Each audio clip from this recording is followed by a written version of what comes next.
viendo es que hay una gran cantidad un porcentaje bastante alto de proyectos que fracasan, y también los proyectos, la mayoría de los proyectos podríamos decir que, si vos, o sea, viendo esto uno podría decir, bueno, mira, las chances de que este proyecto en el cual estoy empezando, de que ese proyecto se modifique, son altísimas. Existe una chance que se cancele, y existe una chance de que lo terminemos que sea exactamente lo que está previsto acá, pero la probabilidad segura es de que esto se vaya a modificar. ¿Bien? Y esa premisa de que esto se vaya a modificar, en realidad es lo que ha venido guiando la implementación y la aparición de estas distintas metodologías de desarrollo, de las buenas prácticas, las distintas bueno, metodologías como CMMI, como ITIL, como un montón de otras, que lo que hacen es eso, digamos, se tratan de, partiendo de la premisa de que el proyecto este va a sufrir cambios, no va a ser lo que estamos pensando inicialmente, ¿cómo podemos hacer para sobrellevar eso de la mejor manera posible? En el caso del UP, que ustedes por ahí lo tienen más fresco, perdón,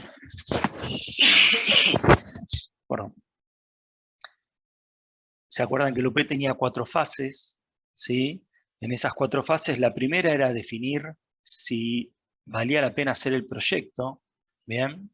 Y ese valía la pena hacer el proyecto involucraba una serie de factores en las cuales uno trataba de entender en una reunión, 2 reuniones, un par de reuniones, pocas, más o menos el alcance del proyecto para ver si valía la pena para nosotros como empresa, si podíamos hacerlo para nosotros como empresa. El valía la pena tiene distintas influencias, o sea, si vale la pena por dinero, si vale la pena por aprendizaje de tecnología, si vale la pena por lo que sea, posicionamiento en el mercado, lo que fuere.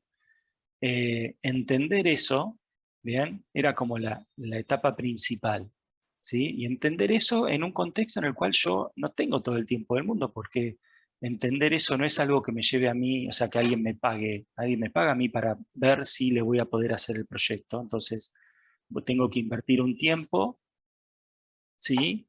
Para poder determinar si voy a poder hacer esto, ¿bien? Si me va a rendir, si estoy en condiciones, y en eso estoy tratando de entender el alcance, entender cuántos requerimientos hay, qué tipo de requerimientos, qué complejidad tienen esos requerimientos. ¿Bien? Todo para poder después armar algún tipo de propuesta económica, de tiempo, de esfuerzo, de lo que fuere, y llevar adelante ese proyecto software. ¿Bien?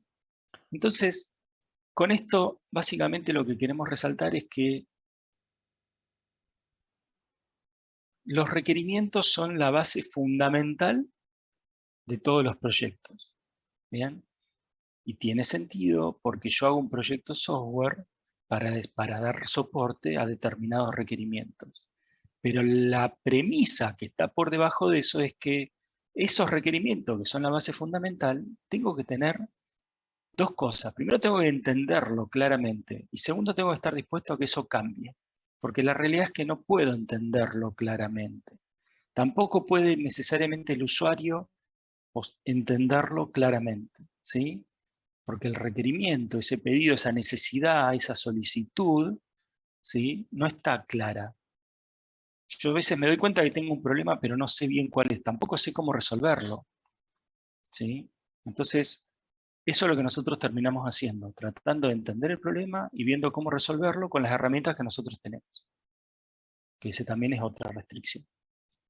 Entonces, lo que esto nos muestra a grandes rasgos es que a lo largo del tiempo hay una cosa que se ha mantenido constante, y es que esos requerimientos que guían el desarrollo de todos los productos software son la base para el éxito o el fracaso de esos productos software. Entonces, tenemos que tener una atención cuidadosa en la comprensión de esos requerimientos. Uno podría decir que, entendiendo claramente el requerimiento, puedo sobrellevar cosas que vienen más adelante.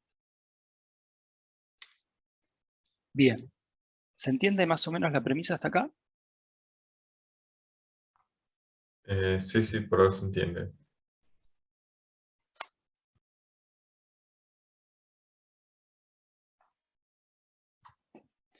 Bien. Una forma de entender los requerimientos es entender en qué momento los requerimientos empiezan a aparecer y cómo esos requerimientos se pueden llegar a clasificar. ¿Ustedes tienen alguna idea de clasificación de requerimientos? ¿Cuál es esa idea de clasificación de requerimientos que ustedes tienen? Funcionales y no funcionales.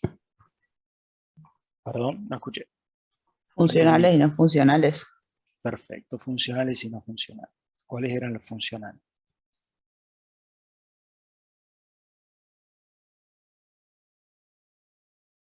Y lo que nos indica cómo funciona el sistema. O sea, qué hace específicamente. Bien, son lo que el sistema debe hacer. ¿Sí? ¿Cómo capturábamos o típicamente los requerimientos funcionales? Un relevamiento. Bueno, ¿y cómo los documentábamos? Con casos de uso o historia de usuario. Con casos de uso, me pareció escuchar por ahí. Esa es una forma de documentar los requerimientos funcionales. Bien. ¿Y los requerimientos no funcionales?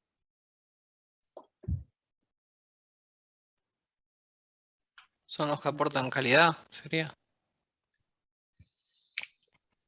Bueno, te puedo decir que otro nombre que se le da a los requerimientos no funcionales son los atributos de calidad. Bien. ¿Qué son? ¿Qué significan? ¿Qué engloban?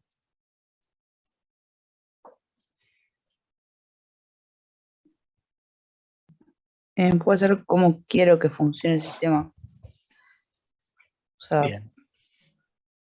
O sea, como cuestiones de, no sé, velocidad, cosas así. bien. Los Por requerimientos no ejemplo, funcionan. Sí. no, perdón, que uno también podría ser ejemplos de accesibilidad, durabilidad, también lo podría ser así, unos requerimientos no funcionales. Bien. Son ejemplos de requerimientos no funcionales. Pero los requerimientos no funcionales, El entonces, marco legal también donde nos movemos. bien, o más ejemplos de requerimientos no funcionales, excelente. Esos requerimientos no funcionales básicamente engloban, o el término requerimientos no funcionales, engloba una serie de características que el sistema tiene que tener, independientemente de lo que el sistema tiene que hacer, pero dependientemente de lo que el sistema tiene que hacer, porque a mí no me alcanza con decir que yo necesito que el sistema me permita registrar una venta y emitir una factura, sino que necesito que el sistema me permita registrar una venta y emitir una factura rápido. Necesito que el sistema me permita registrar una venta y emitir una factura en un celular. Necesito que el sistema me permita emitir una venta y registrar una factura y que sea fácil de usar. Que necesito que me permita registrar una venta y emitir una factura y que de soporte a toda la información adicional que me pide la AFIP, por ejemplo. ¿Bien? O sea, la primera distinción de requerimientos funcionales y no funcionales es como para dividir lo que el sistema tiene que hacer y lo otro, lo que cómo el sistema debe hacer eso. ¿Bien? A partir de ahí se empiezan a mezclar esos requerimientos funcionales y no funcionales porque los unos impactan en los otros. ¿Bien?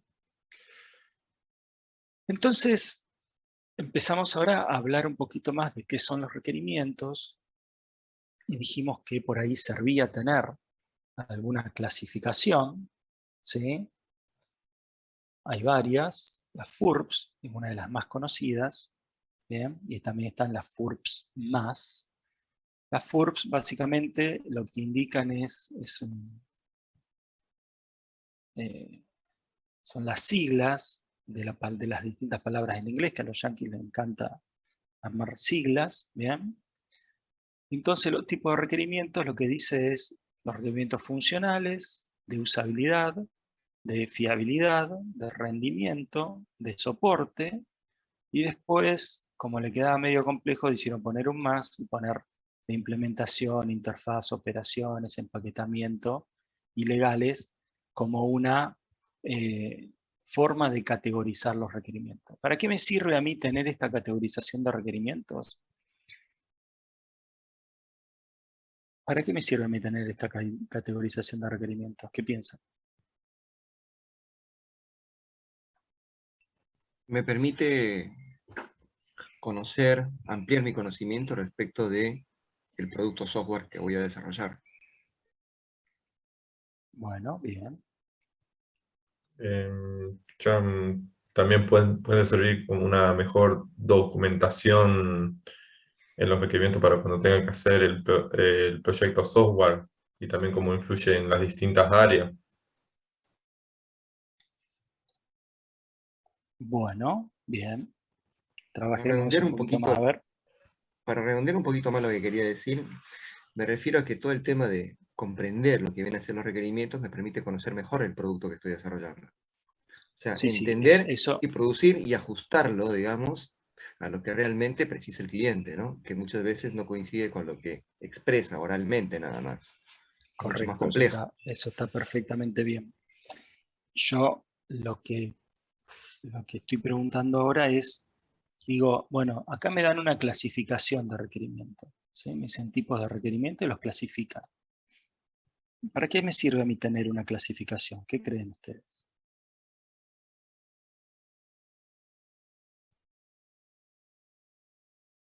Para priorizar el desarrollo. Para guiarme en la producción. Perdón, para guiarme en el desarrollo.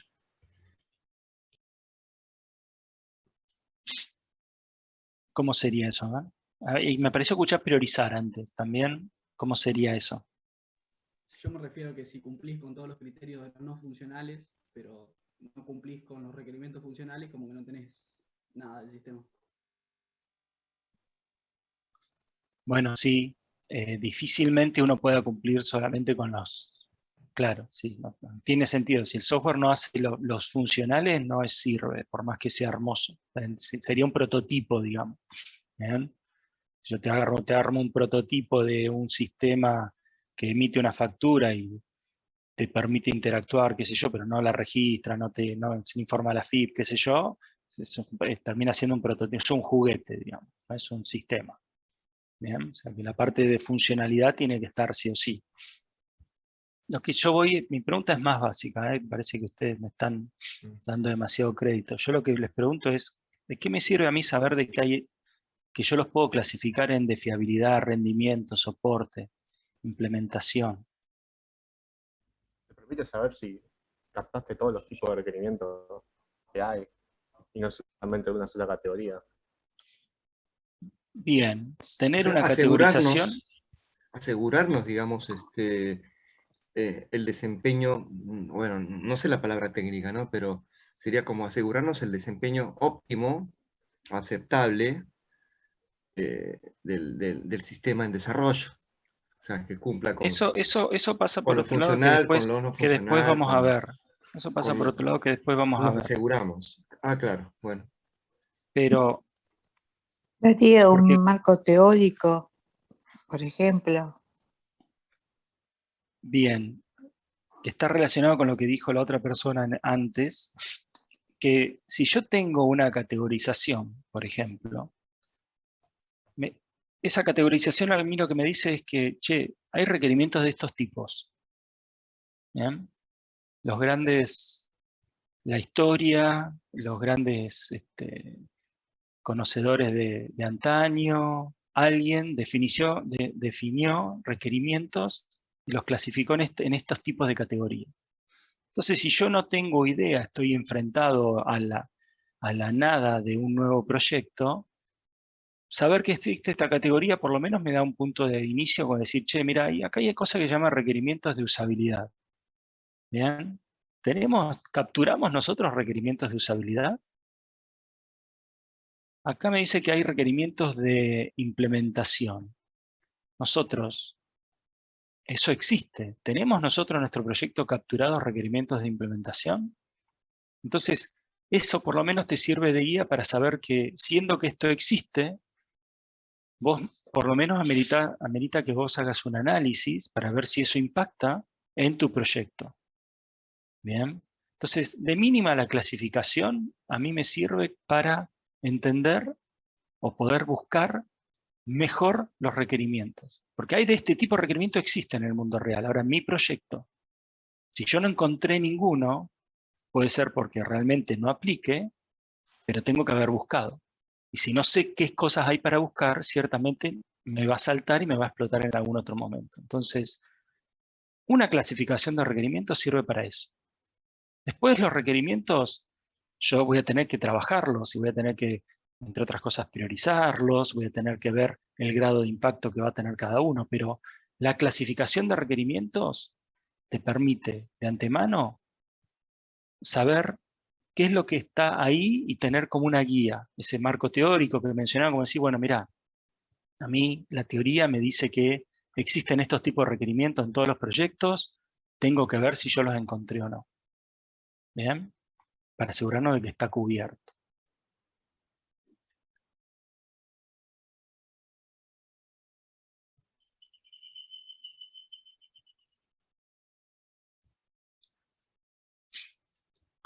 Hay varias formas, se están siempre dando vuelta por los mismos lados, ¿sí? Por ahí aparecen algunas cuestiones más explícitas en algunos lugares, pero los tipos de requerimientos, bien, hay cuestiones dando vuelta. Obviamente los requerimientos no funcionales, los atributos de calidad, no tienen el mismo impacto en cada proyecto.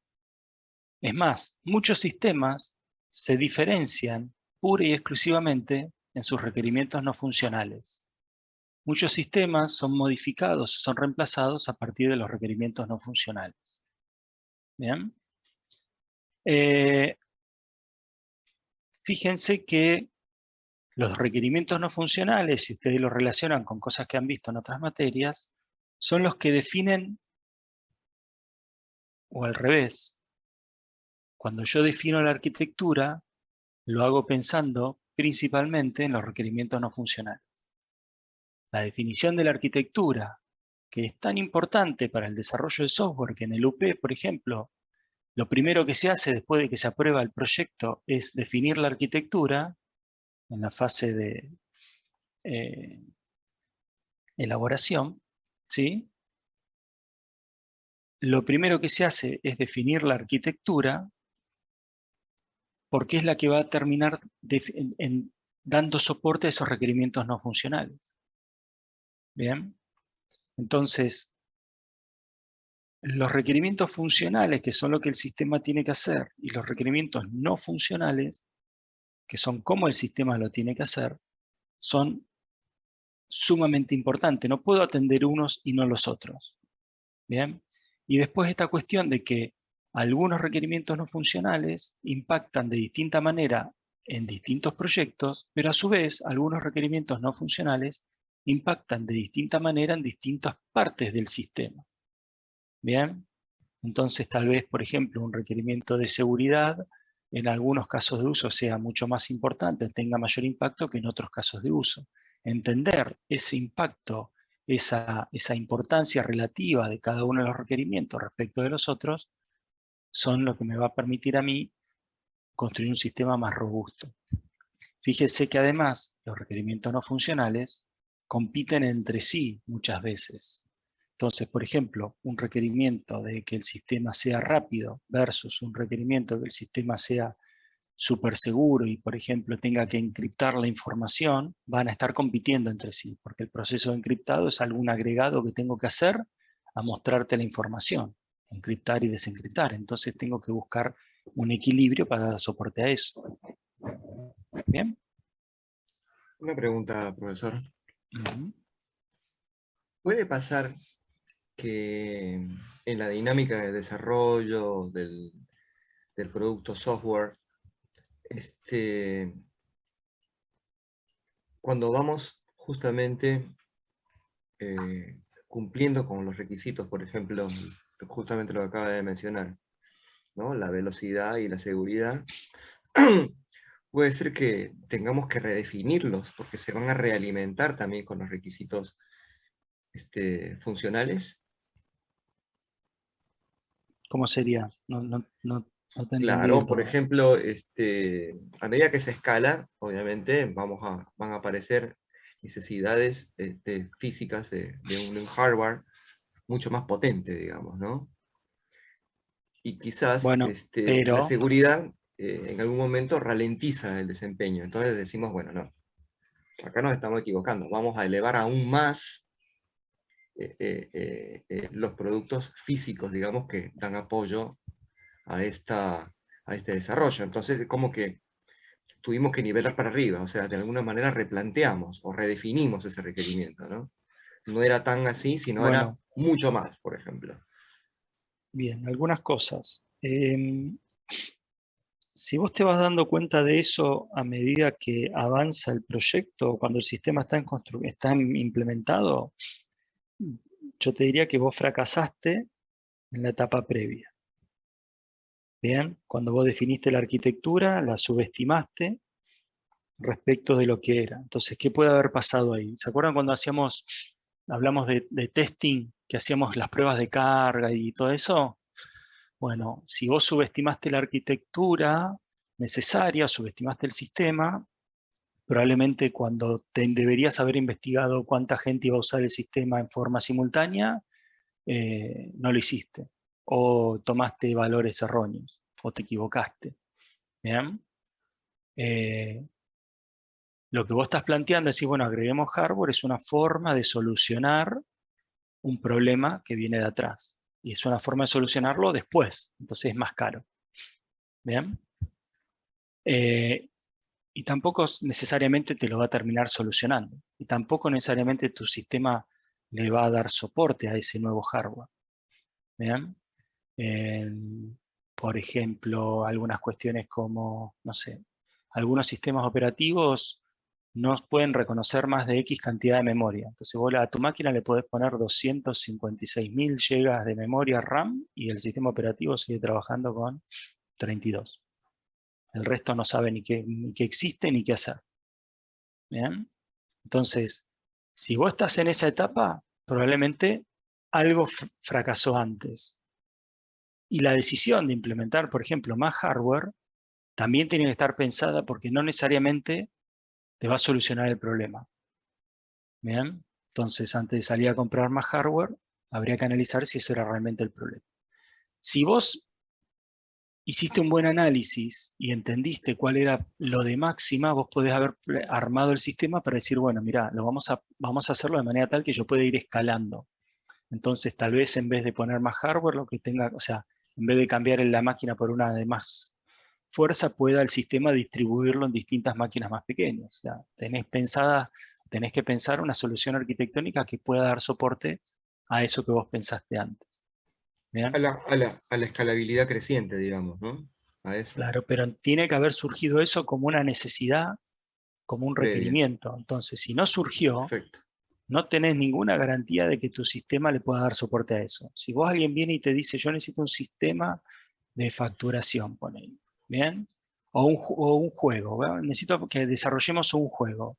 Y vos pensás que el juego se va a usar en una sola PC, desconectada de internet, en la casa de una persona, y después resulta que querés implementar ese juego para que sea online y que jueguen 52 millones de personas a la vez o lo que sea, y no va a suceder. ¿Bien? O no va a suceder de manera elegante. Entonces, cuando ustedes empiezan a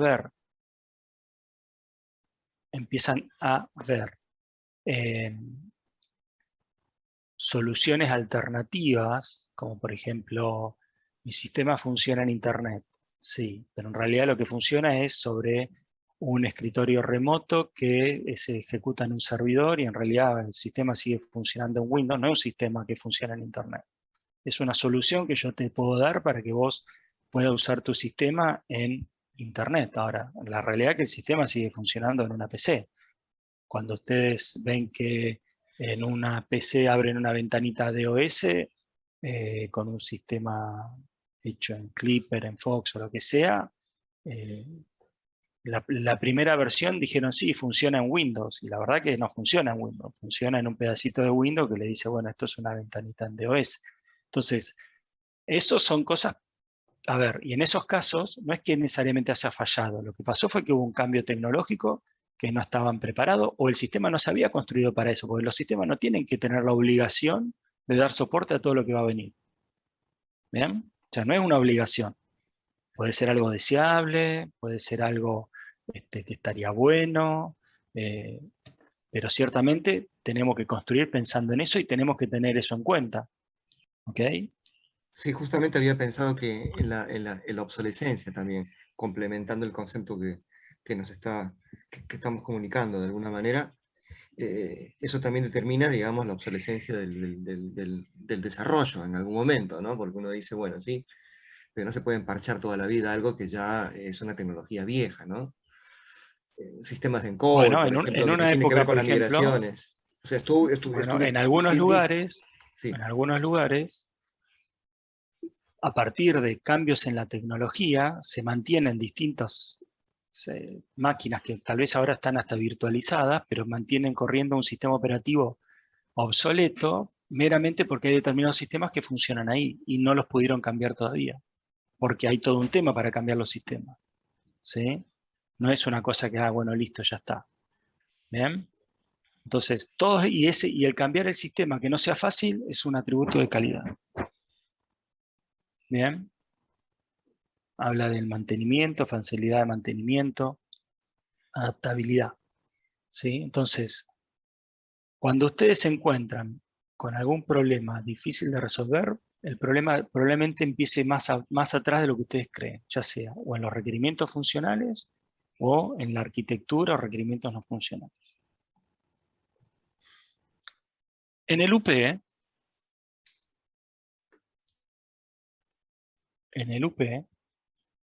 hay una disciplina específica que se llama requerimientos. ¿Bien? Fíjense que tenemos Project Management, Environment,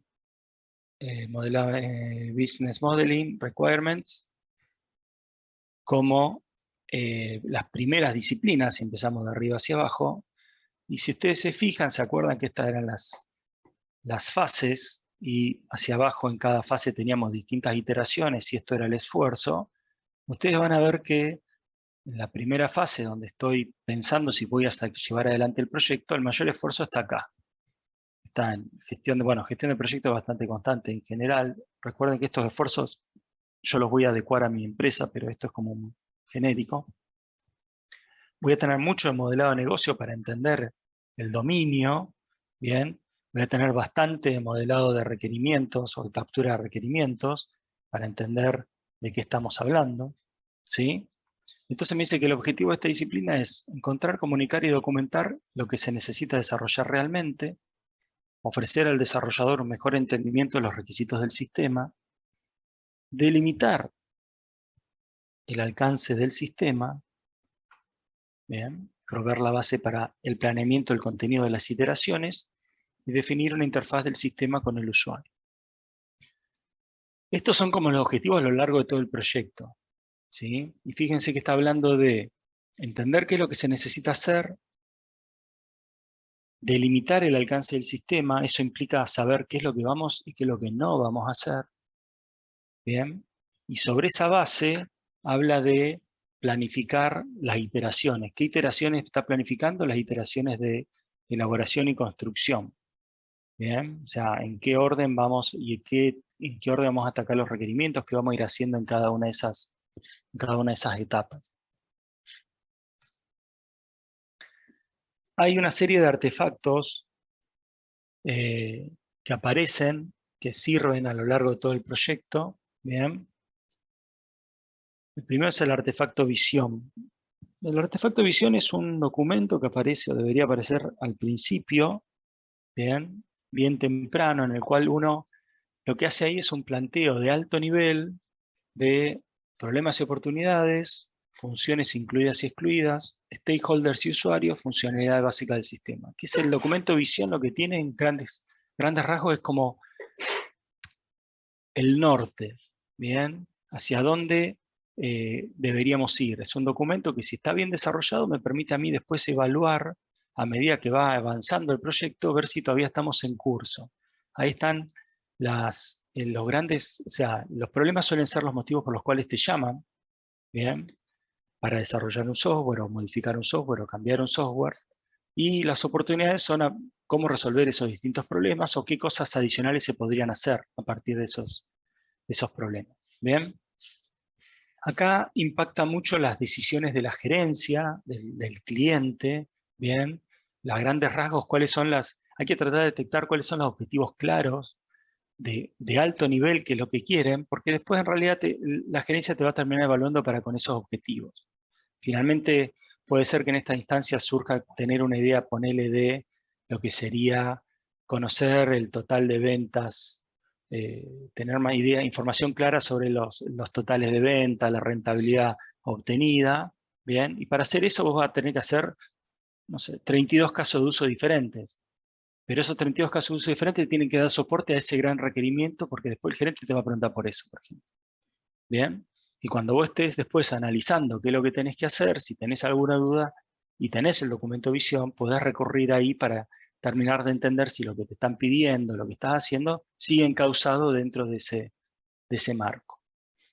¿Bien?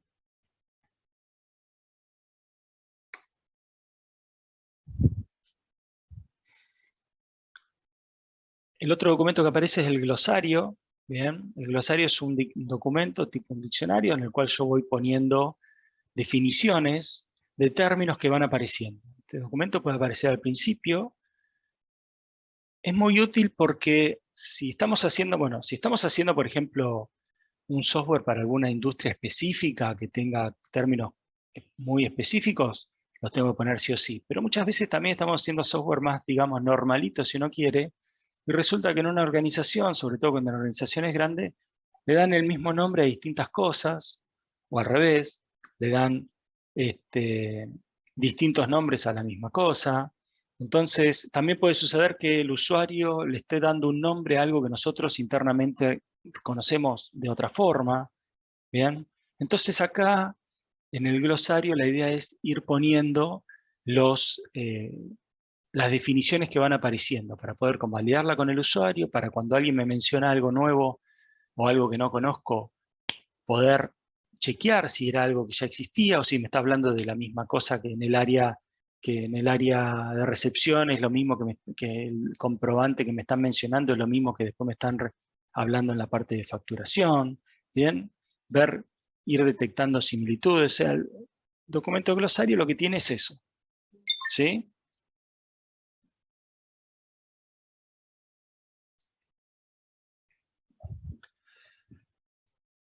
Las especificaciones complementarias. Bien. Este es un documento en el cual uno va capturando los distintos requerimientos no funcionales.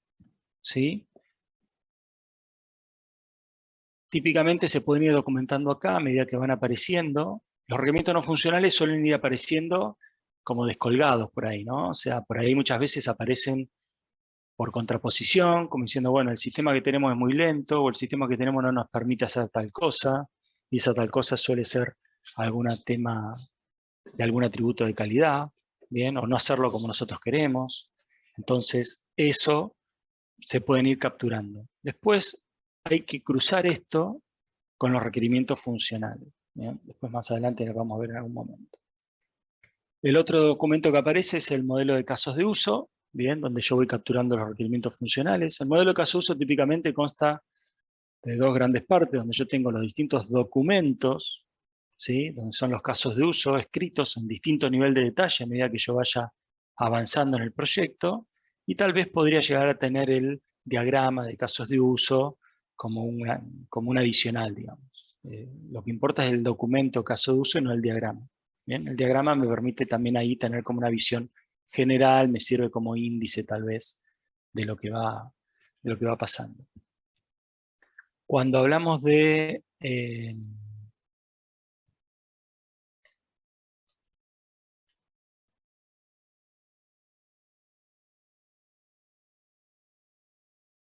bien, cuando hablamos del documento del caso de uso, ¿sí? Lo que por ahí suele haber es después en muchos casos de uso, en las plantillas de caso de uso suele haber una sección específica para especificaciones, para lo que teníamos antes acá, especificaciones complementarias, bien, de manera tal de poder ya ir vinculando en determinados casos de uso, resaltando la importancia de determinados atributos de calidad relativa respecto de otros casos de uso. ¿Bien?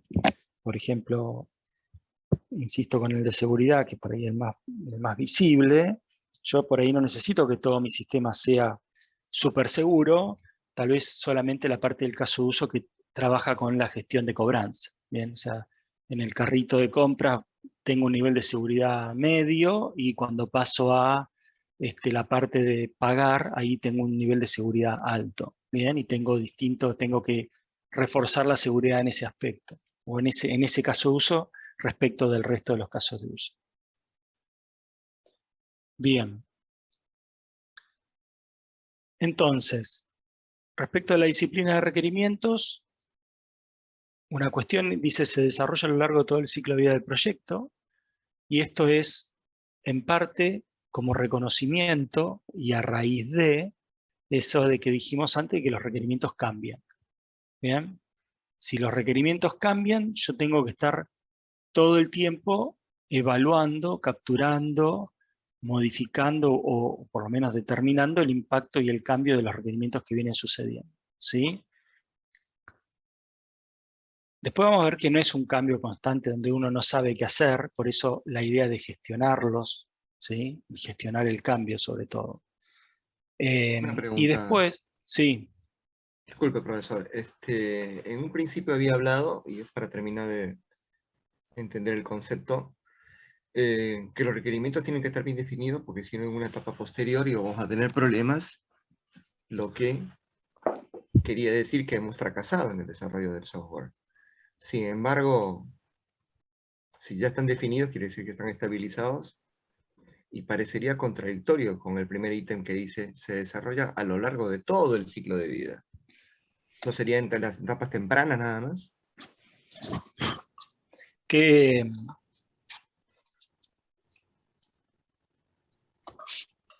conflicto de términos que les tiré, ¿no? Eso es uno de los grandes problemas. Por eso se habla de ciclos de vida iterativos e incrementales. Porque, y ahí es donde parte de ahí es donde empiezan a surgir los problemas, en el inicio. ¿Bien? Porque si yo digo que los requisitos están definidos en el inicio y no los voy a modificar, ¿bien?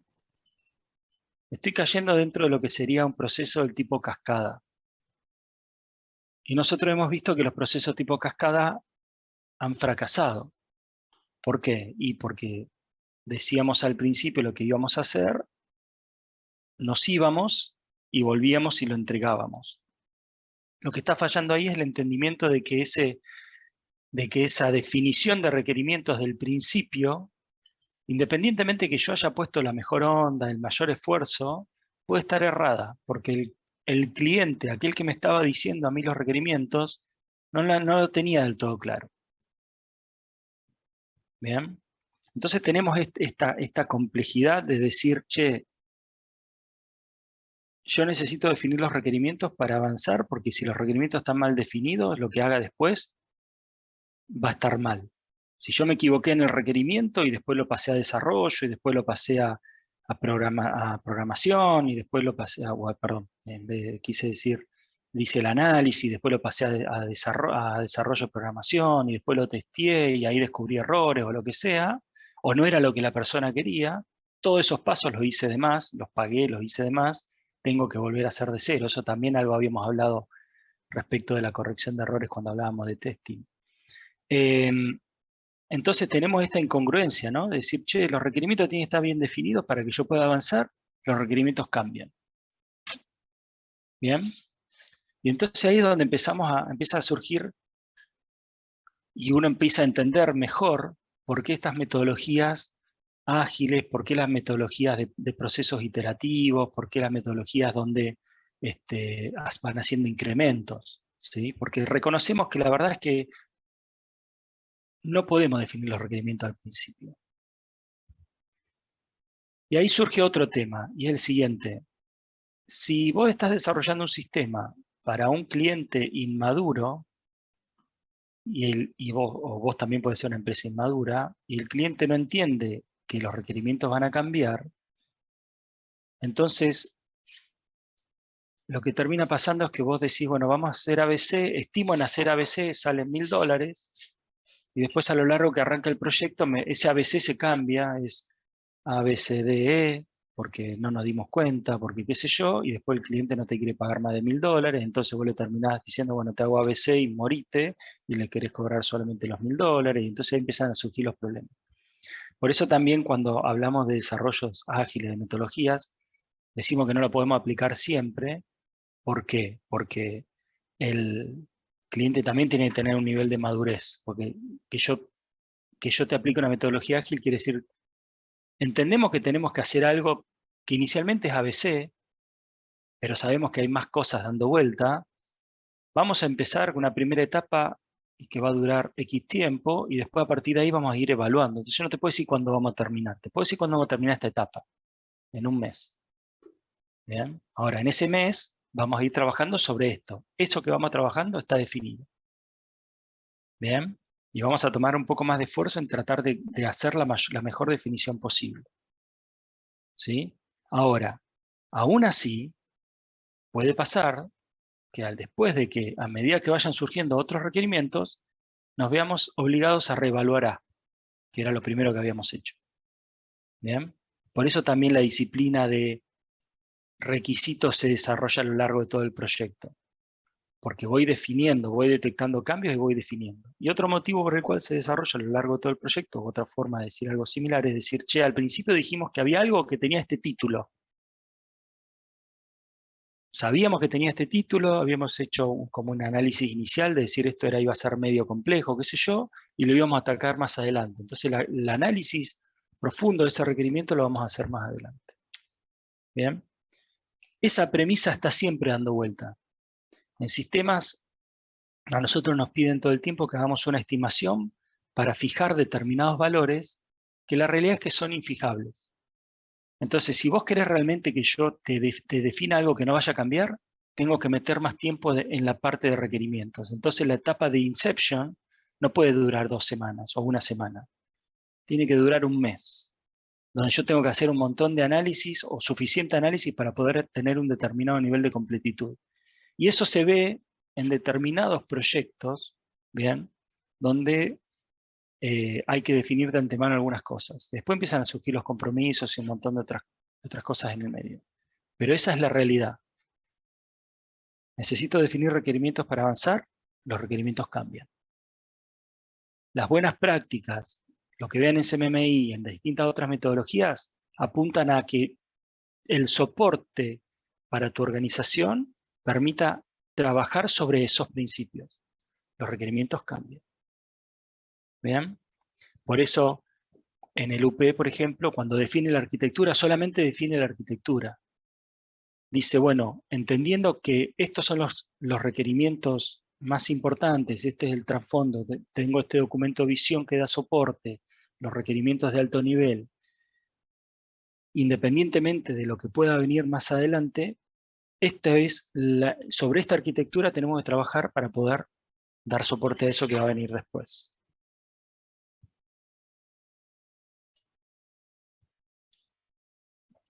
Entonces, en resumen, no hay una forma de compatibilizar eso al 100%. Lo que hay es la necesidad de que ustedes entiendan que eso es así. ¿Bien? Inclusive entenderlo desde la perspectiva de decir esto. Estoy hablando con el cliente, me está pidiendo algo y lo estoy entendiendo completamente. Eso es lo que voy pensando mientras el tipo habla. Ya lo conozco, me doy cuenta. Todo lo que él me dijo lo entendí. ¿Sí? Aún así, es probable que, uno, no lo hayas entendido realmente. 2, no te haya dicho todo lo que debería decirte, porque hay cosas que él no se acuerda. ¿Bien? 3, hay cosas que él te las dijo así y vos las entendiste así, pero en realidad se está buscando que eso cambie, cambiarlo. ¿Bien? Entonces, eso es lo más importante, una de las cosas más importantes que les tiene que dar acá. Los requerimientos. Muy bien, profesor. Inclusive ahí estuve viendo un poquito el diagrama del proceso unificado, y justamente lo que tiene que ver con requerimientos se va estabilizando hacia la baja conforme uno avanza en el desarrollo. Y es completamente compatible, porque a medida justamente va aclarando el concepto, ¿no? O sea, uno va entendiéndolo mejor. va definiendo En realidad, y redefiniendo el requerimiento. sí. Esto tengan en cuenta siempre que es una medida del esfuerzo, es relativo, digamos. Bien. Pero entonces acá lo que te está diciendo, por ejemplo, el esfuerzo es que vos vas a estar ocupado en tratar de entender títulos. La mayor cantidad de títulos posible con un... A ver, por ahí ustedes están acostumbrados a ver los casos de uso en lo que se llama en su formato dialogal, que era lo que les mostramos en diseño, por ejemplo. ¿Sí? El formato dialogal del caso de uso es el mismo que yo les mostré cuando hicimos la práctica de los escenarios del caso de uso. Bien. Donde vos decías, bueno, el sistema esto, el usuario tal cosa, el usuario tal cosa, el sistema esto, esos pasos, ¿sí? Ahora, escribir un caso de uso en formato dialogal es algo que lleva tiempo. Yo no me pongo a escribir el caso de uso en formato dialogal acá, en Inception, porque no tengo el tiempo y tampoco tengo la cantidad de gente necesaria y el entendimiento necesario para poder hacerlo. Entonces, ¿qué busco? Y busco títulos, busco escenarios, el título del escenario, ¿bien? El título del escenario es retirar dinero. El título del escenario es emitir una factura. Y ese título, tal vez, trato de ponerle alguna clasificación, como decirlo, bueno, impacto alto, medio, bajo, ¿sí? En base al entendimiento que tengo, ¿no? Y mi experiencia y lo que puedo ir viendo, como para poder decir, bueno, tengo 300 casos de uso, de los cuales 150 son de impacto bajo, tengo 100 que son de impacto medio y 50 que son de impacto alto. Y con eso tratar de empezar a hacer una estimación. De esos 50 que son de impacto alto, tal vez escribo un párrafo. ¿Bien? Como para por lo menos tratar de entender en base a lo que me dijeron. Y el párrafo ese que escribo es muy parecido generalmente al camino básico. ¿Bien? En su forma más cruda. ¿Por qué? Y porque es lo que la persona se acuerda. La persona que me cuenta se acuerda y es lo que hace habitualmente y entonces lo que tiene más fresco. No es la riqueza del caso de uso que aparece con los caminos alternativos. Pero bueno, tengo ese camino básico que me cuenta. ¿Bien? Con eso yo tengo que hacer una primera estimación. En los proyectos más serios, las empresas más serias reconocen que esa primera estimación es una estimación. Entonces, te estoy entregando un presupuesto. Te estoy diciendo esto va a costar aproximadamente tanta plata y se va a realizar en aproximadamente tanto tiempo. No es una... No es que yo te estoy diciendo, bueno, déjame que voy a hacer lo que quiera cuando lo quiera. Es reconocer que hay un montón de variables que no interpretamos todavía. Y si vos querés más precisión, yo necesito que hagamos un proyecto de captura de definición de requerimientos, que también los hay, y me pagues por eso. ¿Bien? En muchos proyectos, muchas veces, hay muchos proyectos que básicamente lo único que buscan hacer es definir los requerimientos. Ustedes van a ver que alguna empresa grande contrata a alguien para que haga todo el análisis de requerimientos para ver después si van o no a hacer un sistema con eso. ¿Bien? Para tener una idea clara o más clara de qué es lo que se necesita. Eso sucede muchas veces, sobre todo en las empresas más serias y en proyectos más grandes. Contrato a alguien para que me arme a mí la especificación de requerimientos. Después voy a contratar a alguien, tal vez el mismo grupo, lo que sea, para ver que me desarrolle el producto o me hagan distintas propuestas para el desarrollo de productos. O tal vez saque una licitación. ¿Bien? Esto que se ve acá en las distintas etapas, en parte representa eso, representa transformar ese caso de uso inicial, donde yo tenía el título y tal vez una bajada, en hacer un análisis más profundo, escribir por ahí el camino básico en detalle, empezar a escribir algunos casos de uso mucho más en detalle, ¿bien? Para tratar de entenderlos mejor. Esto que voy viendo acá implica por ahí ir haciendo ajustes sobre los casos de uso que ya escribí a partir de alguna situación, alguna cuestión que se fue presentando, ¿bien? Y tal vez detectando títulos nuevos. Si yo estoy en esta etapa detectando requerimientos nuevos, ciertamente no los voy a tratar de no desarrollarlo en ese momento, porque es algo que surgió que podría llegar a ser pensado como una posible mejora, cuestiones que estamos detectando que podrían llegar a surgir a partir y dar soporte a nuevos sistemas o nuevas versiones del sistema o cuestiones para atender en otro proyecto. ¿Bien? Tal vez acá sigo detectando, haciendo alguna modificación, pero tal vez detectando títulos de requerimientos nuevos. ¿Se entiende un poco la premisa? Sí, sí se entiende, y es la realidad misma, digamos, ¿no? Porque uno cuando empieza, por supuesto que uno empieza desde la ignorancia, digamos, el profesional que escucha, ¿no?